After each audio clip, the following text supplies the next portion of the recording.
changing nature of Earth. The Earth was born about 4,500 million years ago. Since then, this Earth is undergoing a continuous change.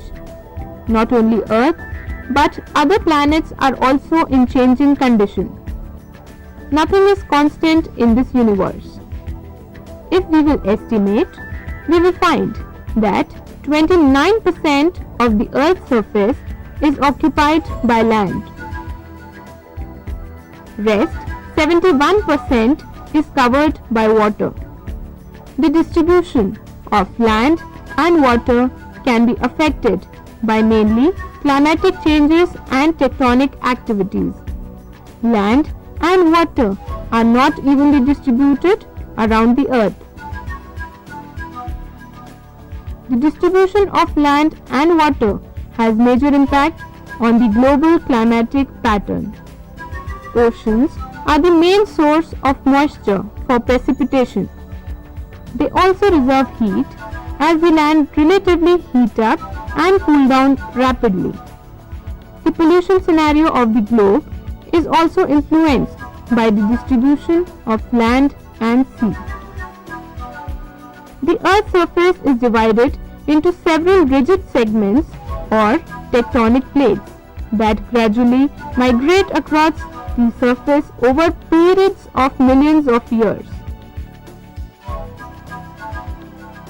The boundaries of oceans and continents provide a natural way to divide the world.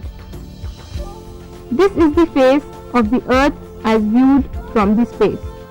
The face of Earth is subject to constant change.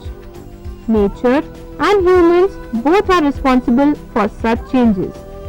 Sometimes these changes take place beneath the Earth's crust due to folding or faulting of rock strata by earthquake or by volcanic activity. The changes are also brought about by slow processes like weathering, erosion, or human interventions. These processes play a vital role in changing the Earth's surface as well as have profound effect on the formation of sedimentary rocks. Climate affects these processes.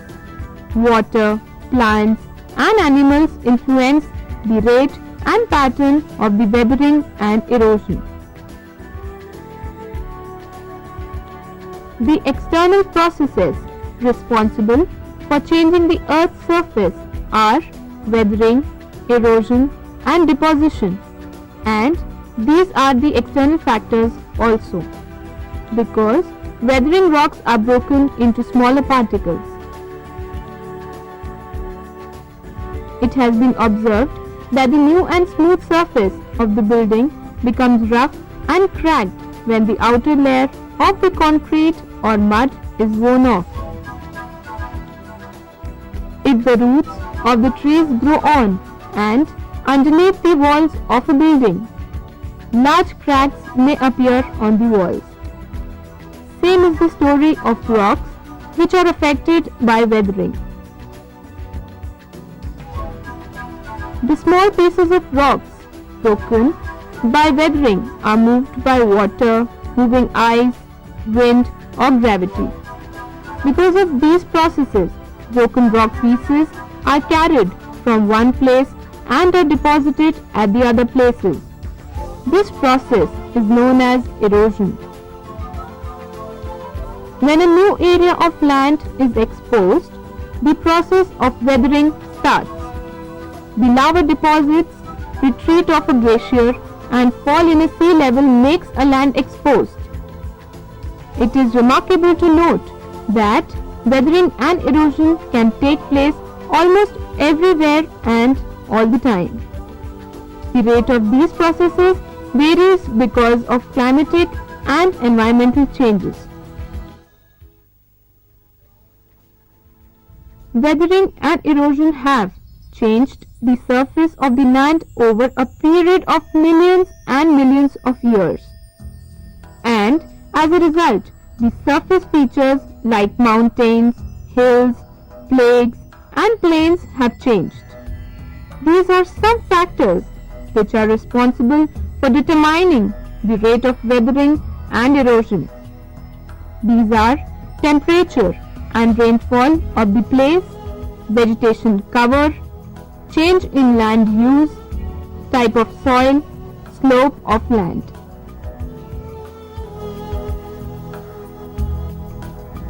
If there were no processes like weathering and erosion, the earth would have been entirely different. The two forces are acting together and are jointly called as denudation. Running water is the most effective agent of denudation. Rocks are moved away with a high speed with streams or running water.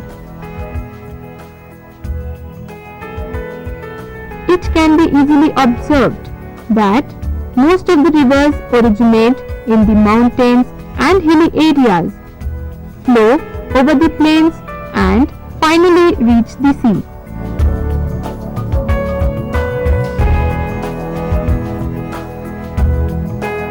Mountains and hills have deep slopes.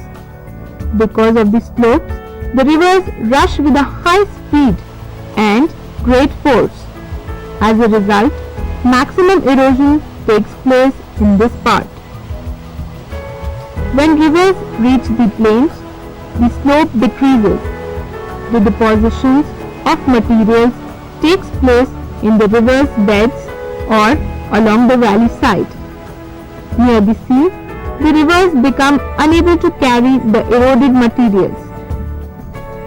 At the mouth of the river, delta is created due to deposits of sediments or alluvium. Delta is a triangle piece of land of alluvium. The delta formed at the mouth of Ganga and Brahmaputra rivers is the biggest in the world. The rivers, which is in east direction in peninsular India, have formed deltas at their mouth, while the west flowing rivers of peninsular India have no deltas. Another agent of denudation is glacier. A glacier, a river of ice, which moves downhill with a very slow speed.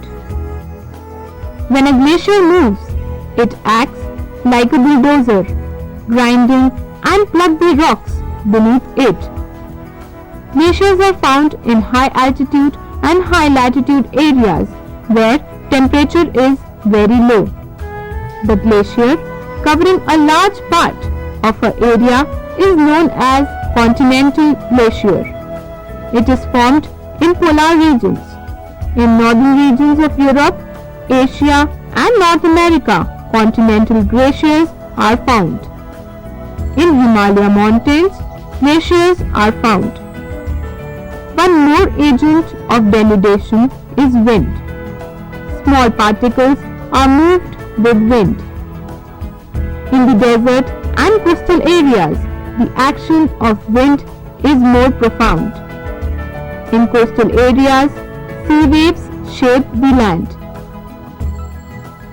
The waves pound on rocks and reduce them in small pieces, which are deposited along the coast or carried down to the sea floor. The rock sediments deposited on the seabed, when are uplifted by the forces at work inside the earth, becomes mountains. The young mountains show the features of denudation during the passage of time to become mature mountains. Erosion continues in a cyclic manner. The always there is the battle between the forces that lift the land and the forces that wear it away. The shape of the earth at any time and place is the result of the battle.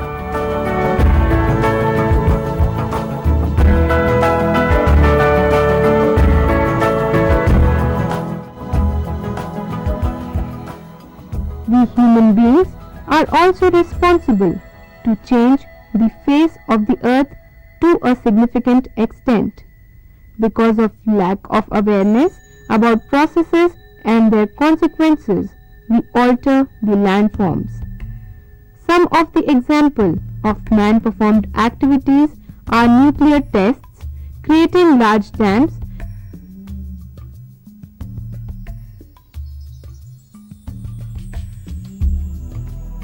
which have been proved to create havocs. We have cut down forests and have destroyed pasture to bring more and more agricultural land.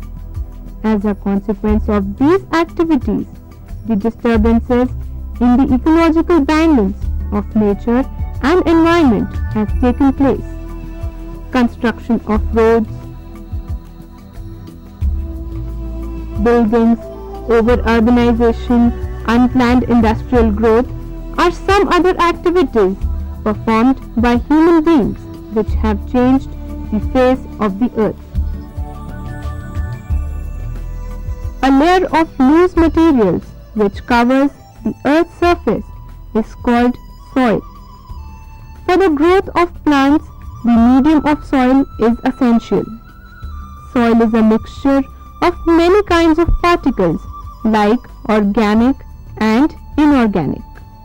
Organic materials, living things which come from plants, animal remains and bacteria. All these organic materials are changed by the action of bacteria into dark colored substance, humus. Humus is the main source of nutrients for plants' growth. In desert, the soils have less amount of humus, while in swamps or humid plains, the soils are rich in humus.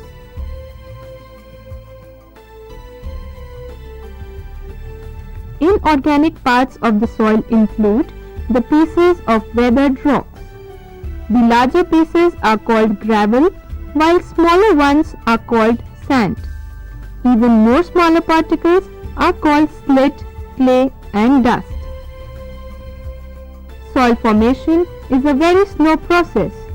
It starts as soon as rock is exposed to air and water.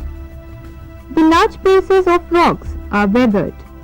The weathered material are deposited in some place elsewhere. Soil develops in layers which are called as horizons. The rocks from which soil develops is called the parent rocks.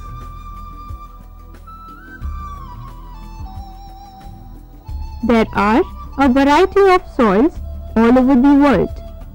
The quality of soil depends on factors like parent rocks, prevailing climate, slope of the land, vegetation cover, etc.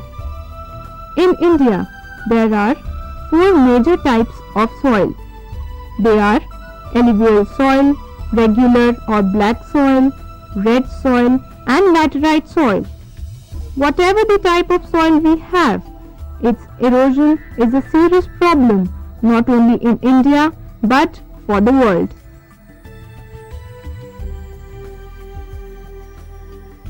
Lack of scientific plowing, cutting of trees and overgrazing are major factors behind soil erosion. Currently, the Earth is the only place in the universe where life is known to exist. A planet that sustains life is termed as habitable, even if life did not originate there. The Earth provides the requisite conditions of liquid water, an environment where complex organic molecules can assemble and sufficient energy to sustain metabolism. The distance of the Earth from the Sun, its orbital eccentricity, rate of rotation, axial tilt, geographical history, sustained atmosphere and protective magnetic field all contribute to the conditions that are supposed to be necessary to originate and sustain life on the planet. No doubt, life can exist if the planet exists with its life-supporting qualities.